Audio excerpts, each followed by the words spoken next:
Esse é o Mundo Revolução e nós vamos falar agora sobre a situação em Israel, hoje dia 21 de novembro de 2024, são 8 da noite aqui em Kiev e também em Jerusalém, 3 horas da tarde no horário de Brasília, no momento que eu gravo esse vídeo.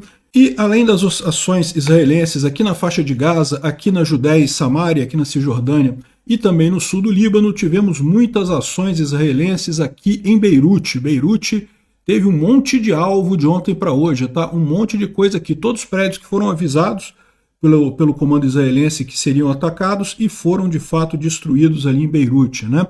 Mas a grande notícia do dia foi justamente o pedido de prisão do Tribunal Penal Internacional contra o Netanyahu. Um pedido completamente absurdo, sem embasamento nenhum. A gente vai ver que o próprio relatório do próprio Tribunal Penal Internacional, que investigou os supostos crimes que o Netanyahu estava sendo acusado, concluiu de que não havia evidências de tais crimes. No entanto, numa ação claramente política, o Tribunal Penal Internacional decidiu emitir esse mandato de prisão, né? Está sendo muito questionado. Inclusive o Trump já falou que vem com tudo para cima do Tribunal Penal Internacional e também a ONU, né?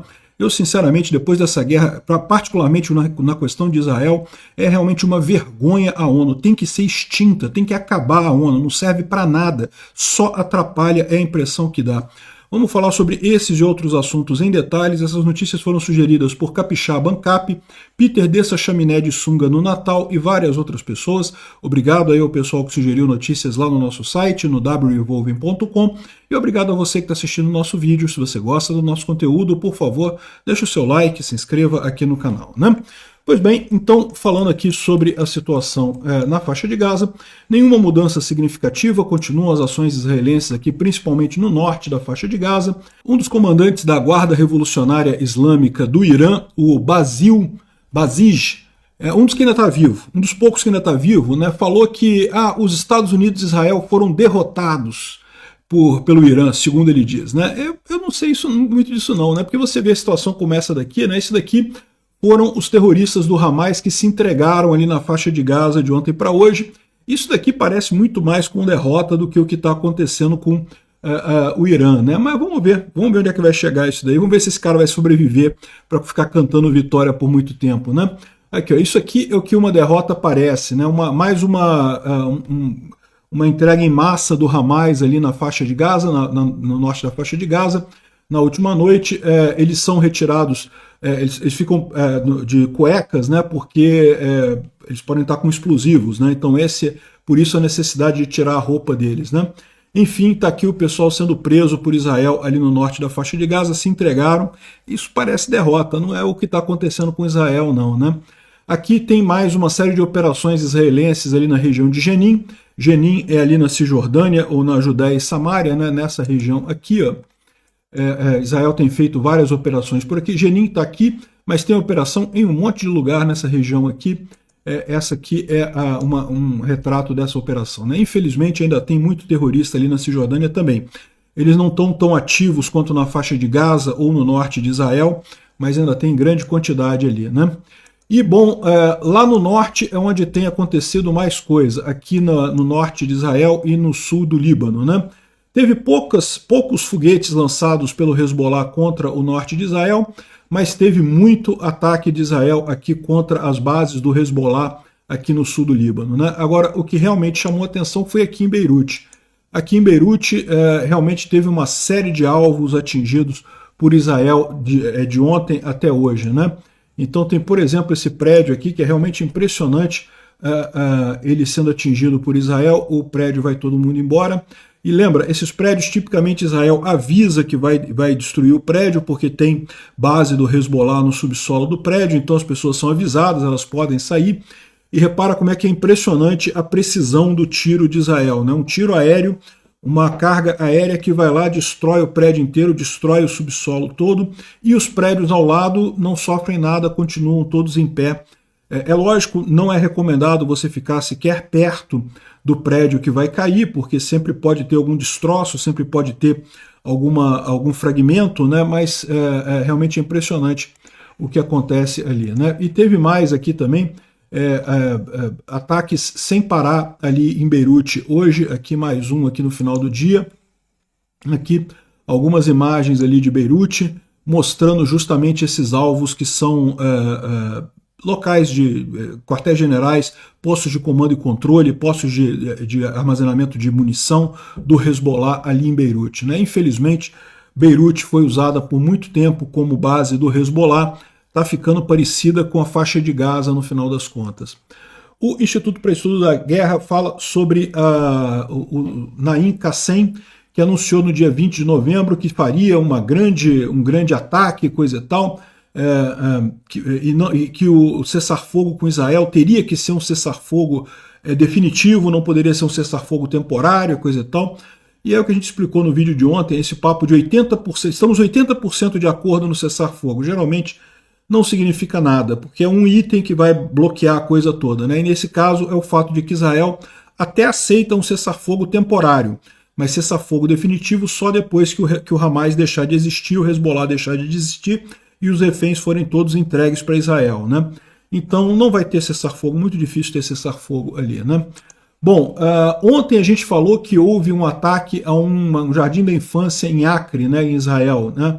E a gente tem agora a imagem do ataque, dá para ver aqui, felizmente não haviam crianças ali no momento, dá para ver que estava vazio o jardim da infância, os brinquedos aqui do lado de fora, estava tudo vazio, então não teve feridos nem mortos, mas dá para ver que foi um ataque, ali, ó, explodiu ali bem aqui do lado de fora do jardim da infância, poderia ter sido uma tragédia se as crianças estivessem por ali, né? Felizmente não teve nada. Bom, mas como a gente falou, a grande notícia do dia é o Tribunal Penal Internacional que mandou prender o Benjamin Netanyahu por crimes de guerra, né? E quais são as acusações que constam contra ele? Bom, curiosamente, assim, a decisão é toda errada, tá? Pede a prisão dele e do Galante e do cara do Mahmoud Deif, do Hamas, né? Acusando eles de crimes de guerra, sendo que o Mahmoud Deif já foi morto por Israel. O Galante já não é mais ministro da defesa do Netanyahu, né? Então, no final das contas, ficou só um mandato de prisão para o Netanyahu mesmo, né? Os crimes que foram identificados pelo tribunal, na verdade, são dois tipos de crimes. Crimes de guerra, que seria direcionar ataques contra civis deliberadamente visando populações civis, e fome como método de guerra, né? O uso da retirada de comida como método de guerra. E a gente vai ver que esses dois crimes aqui, o próprio equipe do Tribunal Penal Internacional que foi investigar esse negócio aqui, ó, Câmara de Pré-Triagem, coisa e tal, e falando, são justamente os juízes que estavam investigando a coisa, e o pessoal que foi lá fazer essa investigação concluiu que não teve nada disso, né? No entanto, o juiz ignorou totalmente isso daí. Ele diz também aqui, ó, que crimes contra a humanidade, que seria morte de civis ilegais, né, morte de forma ilegal de civis, visando indivíduos visados baseados em posição política, racial, nacional, étnica, religiosa ou gênero, e ações não humanas, né, inumanas, né, ou seja, causar sofrimento ou ferimento mental para outros. Esses três aqui, isso é uma coisa menor, porque toda guerra tem isso, na verdade, né? Isso faz parte de qualquer guerra, não tem como você fazer guerra sem matar civis, eventualmente alguns civis de dano colateral vai ter em qualquer guerra, em qualquer situação. Então isso daqui é uma besteira completa. E esses daqui não funcionam. Olha a conclusão que tem aqui. Isso aqui, ó, é um relatório do próprio Tribunal Penal Internacional, tá? Da equipe do Tribunal Penal Internacional que foi levada para lá. É o chamado High Level Military Group, ou seja, grupo militar de alto nível, que justamente é um corpo independente formado por chefes militares e coisa e tal, que foi indicado para a Corte Penal Internacional para investigar a situação lá em Israel. E aí ele diz aqui basicamente que a questão de fome é mentira, porque as contas feitas pelo Tribunal Penal Internacional não consideram a ajuda privada que vai na faixa de Gaza e que é muito abundante. Então, a gente já tinha falado sobre isso, tem os estudos mostrando que não tem problema de fome na faixa de Gaza. É lorota, é conversa dos palestinos lá, do pessoal do Hamas, né? Então isso aqui não tem isso. E também a questão de alvejar pessoas civis de forma inadvertida, houve erros em alguns momentos, mas erro não é de forma deliberada, né? Ou seja, e quando houve o erro, Israel assumiu. Por exemplo, quando houve um grupo da Cozinha Internacional que foi atingido por engano, né, e acabou morrendo, infelizmente, por Israel. Israel assumiu o erro e realmente perseguiu as pessoas, né? As pessoas estão sendo processadas dentro de Israel por ter cometido esse erro e coisa e tal, mas não foi de propósito isso, né? E às vezes que Israel atingiu pessoas de propósito é porque eram terroristas do Hamas ou do Hezbollah. Então, ou seja, mesmo com o relatório em contrário com a decisão, o juiz tomou a decisão de emitir o mandado de prisão para o Netanyahu. Eu fico triste, eu fico duplamente triste com esse mandato de prisão, por dois motivos. Primeiro, porque é absolutamente injusto. Claramente, o Tribunal Penal Internacional errou nesse mandato de prisão. E segundo, um mandato de prisão errado como esse enfraquece os outros mandatos de prisão emitidos pelo Tribunal Penal Internacional. Então, por exemplo, neste momento, o Putin tem um mandato de prisão contra ele, justíssimo, com causa claramente estabelecida, com culpa evidente. Só que aí, se você tem um tribunal que começa a emitir mandato de prisão aleatoriamente por coisas aleatórias, que confiança você passa a ter nesse tribunal, né? É aquilo que eu falo para vocês. No final das contas, esse pessoal está jogando no lixo a reputação dos órgãos internacionais. É o que está acontecendo, né? Bom, também emitiram um mandato de prisão para o Mohamed Deif, que foi morto no dia 13 de julho. A gente falou sobre isso aqui no vídeo, né? Bom, outra coisa, alguns que não têm mandato de prisão no Tribunal Penal Internacional. O o Kim Jong-un, lá da Coreia do Norte, o Bashar al-Assad, que matou milhões. Cara, 90% das imagens que você vê na internet, que o pessoal fala que é assim, ai, não Gaza, olha só a destruição em Gaza, 90% dessas imagens são da Síria de Bashar al-Assad. Bashar al-Assad bombardeou a Síria completamente para destruir o movimento político que havia contra ele, matou um monte de gente na Síria, destruiu um monte de coisa.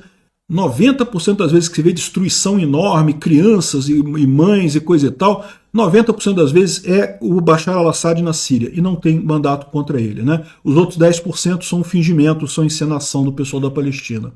O cara do Irã não tem mandato contra ele. O cara matou mulheres, matou garotas porque não estavam usando o hijab de forma correta, mas não tem mandato de prisão contra eles, né? Aqui, ó, o cara do Nasrallah, do Hezbollah, que também matou um monte de gente. Os caras do Hamas também, o Sinwar e o Ismail Haniyeh, né? Os dois já foram mortos. Aí você fala assim, mas você emitiu um mandado de prisão para o Mohamed Deif, que também foi morto.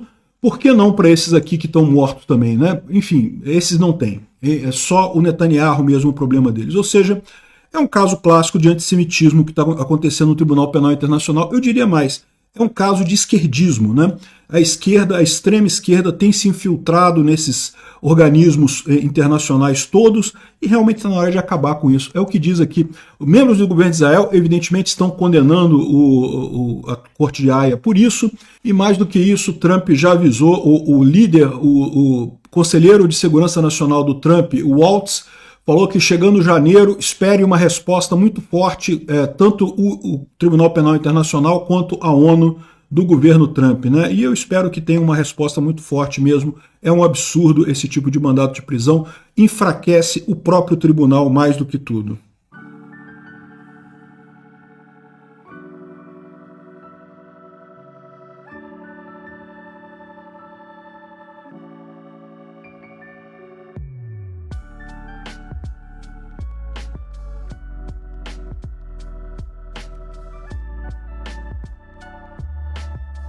Não esqueçam de se inscrever no canal, deixar o seu joinha e compartilhar. Até breve!